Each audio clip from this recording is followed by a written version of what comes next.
Magandang araw mga kabi. So for today's video, mag-update lang tayo sa mga kalapate natin. Ayan, so nagpakain na nga ng kalapate si Boston Ying. So ito yung mga panglaban natin. So check lang din natin mga kabi. Ayan, oh. So kasalukuyang sinasanay kasi to. Pero napaparonda naman to na maganda. Kaso sa pagpapasok nga o yung fast trapping, hindi pa ganong sanay. Ayan, 6. Bali, 10 yung magiging pang south natin mga kabi. Pati yung dalawa na yun. Puro pang south lang to mga kabi. Ayan yung dalawa, young bird natin dyan. Tapos yung dalawang blue bar natin na pang MacArthur. So sana ma-batcher yung 4 na yan. Yung huling 4 na yan. Para sa ganun mga kabi, marami tayong pang laro. Ayan, so wag lang magkakasakit yung kalapati natin at madali na naman tayo ng sakit. Sigurado naman to dudulo yung mga kalapati natin. So sana.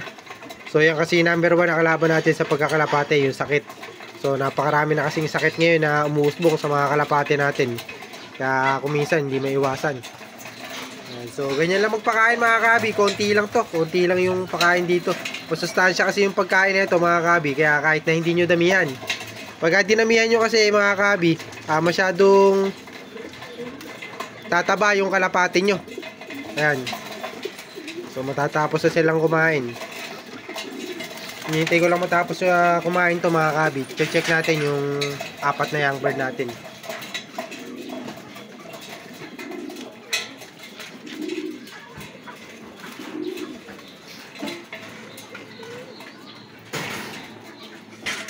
Boy, si Tonya, alang tubig.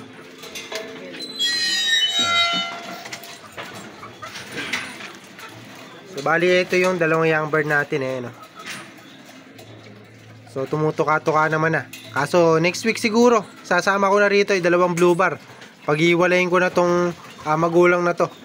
So bali yung 4 natin na MacArthur pagsasama-samahin natin. Kaso yung isa nga doon mga kabi, sabi ko nga sa inyo, napungkol.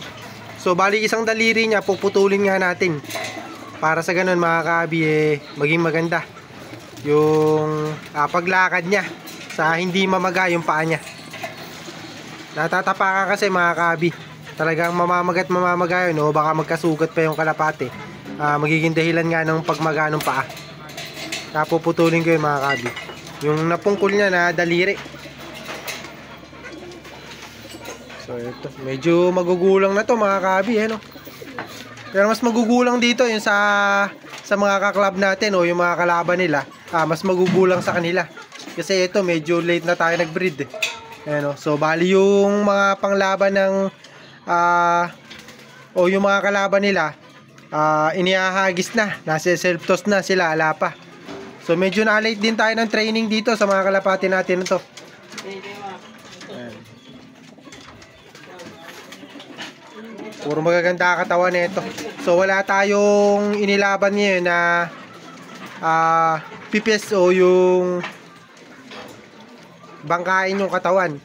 Puro magaganda katawan nito, puro bulto. Okay, puro mga lean muscle at saka yung bultong katawan. Wala tayong nilaban na parang katulad di Boy Payat na talagang parang payat lang talaga.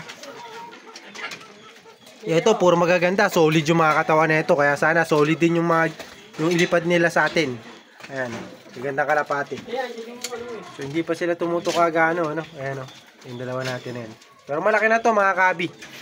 Pwede na nga, sa totoo lang, pwede nang iwalay ito sa magulang. Kaso, syempre, para maihahabol nga natin na maganda yung katawan nila, hindi na natin hihiwalay yung magulang. Bali, next week na. Para maisama natin dalawang pang MacArthur natin. So, check natin ngayon yun, mga kabi, yung dalawang blue bar natin. So, update ko pala kayo dito sa dalawang puti. Mukhang parehas barako ata itong parehas na puti na to. Ayan, yung kasi alam talaga natin na barako yun. Yung puti natin na galing kay paring Sadyan. So yun nga pala, yung dalawang pares na ipapahiram natin, nakuha na kahapon, araw ng Biyernes. So bali nainom kami rito kahapon, kaya nakuha niya na rin yung dalawang pares. So pinakukuha ko na nga sana yung isang pares pa, kaso wala siyang kulungan o yung box na nadala. Ayan. So sana babae ito. Tagal natin binrid, pinaliguan ko pa, gumanda na yung kulay no? Ang pampaligo naman dito sa kalapate mga kabi, joy lang. Saka lagyan mo ng asin. Saka konting tubig. Kailangan mabulang mabula.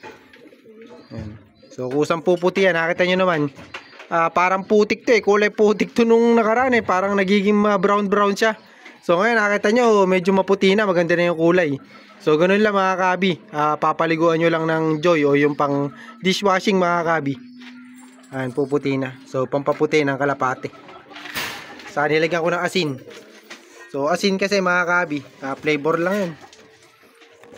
Ayan, so ito yung dalawang pang MacArthur natin. Ito magaganda to mga kabi. Solid yan. Kaso nakikipagtalo na pala dito sa magulang. Iwalay ko na to mga kabi ngayon. Ayan. So iwalay ko na. Kasi baka mapisaan na rin to mga kabi yung itlog nila. Malapit-lapit na yan. Kailangan maiwalay na. Ayan o. Lihin na natin.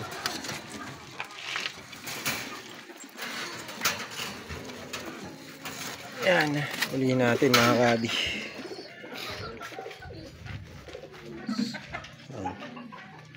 Solid din mga kabi eh no. Boston Ying, lilipat ko na to dalawang blue bar. Lagay mo rin dyan yung dalawa ko. Ayan, papasok ko muna rito mga kabi. Tininig na rin yan. Viewing mo na rin to. Kunin pa natin yung isa. Ito yung isa. Shoutout pala kay Anthony Molo o kay Anthony Kidlat. Ayan. So kidlatan kasi yung mata eh. Sabi niya kidlat din daw siya. Sabi ko nagbebenta ako ng kalapate. Kidlat din daw siya. Kaya shoutout sa kaya kay Sir Anthony Kidlat Molo. Ayan. Parehas kidlatan yan mga kabi yung mata. Dalawang blue bar. Ganda parehas ng katawan. Kaso medyo pumapayat na nga mga kabi. Ayan. So ito yung dalawang ano natin, bali apat yan. So ito sa mga susunod na araw, nung ko pa lang sila pagsasama-samahin. Kasi mga kabi, medyo maliit pa yan. Ano? So 1 linggo pa yan.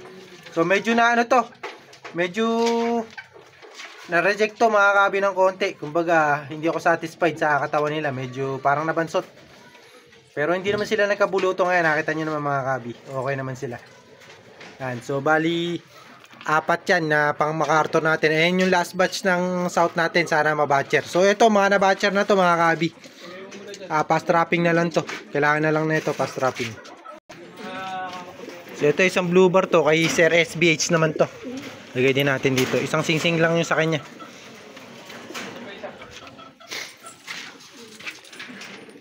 Ito na may isa. Ayan. Nakita nyo naman siguro yung kulay. Alam nyo na pagka ganyang kulay. Sa mga kalapati natin o alaga natin. Automatic yan. Morris Gordon. So hanggang dito na lang mga kabi yung video natin. Happy flying sa inyo.